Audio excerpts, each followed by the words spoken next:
Mr. Speaker, Putin's war on Ukraine is monstrous and unjustified.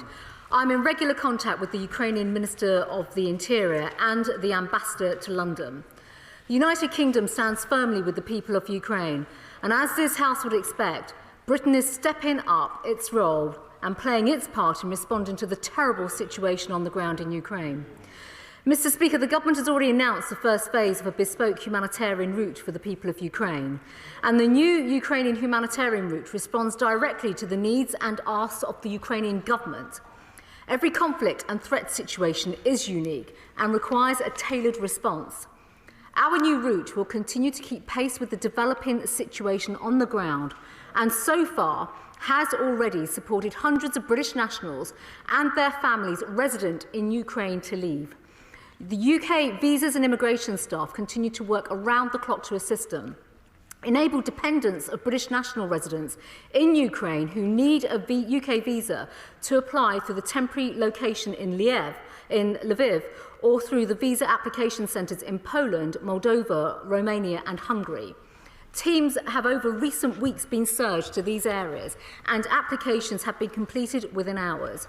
We are in direct contact with individuals and we've also lowered various requirements and salary thresholds so that people can be supported.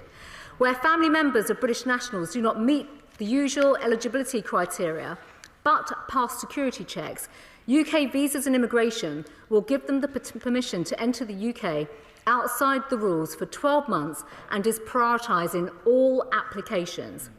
Given British nationals and any person settled in the UK, giving British nationals and any person settled in the UK the ability to bring over their immediate Ukrainian family members. Through this extension alone, Mr. Speaker, I can confirm that an additional 100,000 Ukrainians will be able to seek sanctuary in the UK with access to work and public services. We are enabling Ukrainian nationals already in the UK, giving them the ability to switch free of charge into a points-based immigration route or through the family visa route. We are extending visas for Ukraine temporary workers in some sectors, and they can now stay until at least December 2020, primarily because no one can return to the UK, to the Ukraine. Sorry, 2022. Ukraine. And anyone in Ukraine intending to apply under the family migration route should call the dedicated 24-hour Home Office helpline for assistance before making an application. Mr. Speaker, Britain continues to lead and is doing its fair share in every aspect of this Ukraine conflict.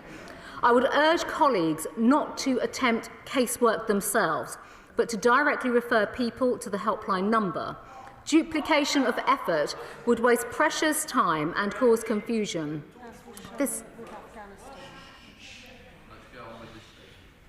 This is the best and most efficient way to help people. Mr. Speaker, over the weekend, I have seen members of this House calling for full visa waivers for all Ukrainians. Security and biometric checks are a fundamental part of our visa approval process worldwide and will continue, as they did for the evacuation of people from Afghanistan. That is vital to keep British citizens safe and to ensure that we are helping those in genuine need, particularly as Russian troops are now infiltrating Ukraine and merging into Ukrainian forces. Intelligence reports also state the presence of extremist groups and organisations who threaten the region, but also our domestic homeland. We know all too well what Putin's Russia is willing to do, even on our soil, as we saw through the Salisbury attack and through the nerve agent use on the streets of the Ukraine. The approach we are taking is based on the strongest security advice, Mr. Speaker.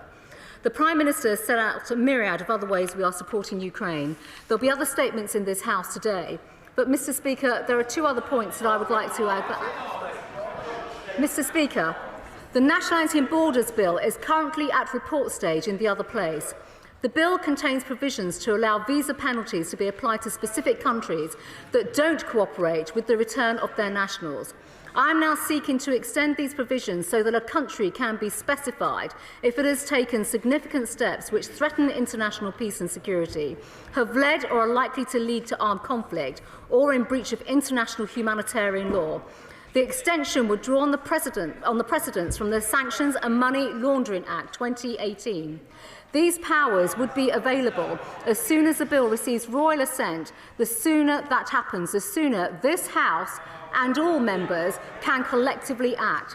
Mr. Speaker, we are ever mindful of the cyber attacks and disinformation emanating from Russia. This would be met.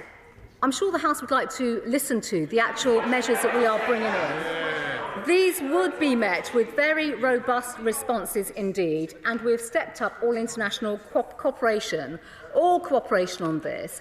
Finally, Mr. Speaker, what is happening in the Ukraine is utterly heartbreaking and profoundly wrong. But together with our international partners, we stand with the heroic Ukrainian people.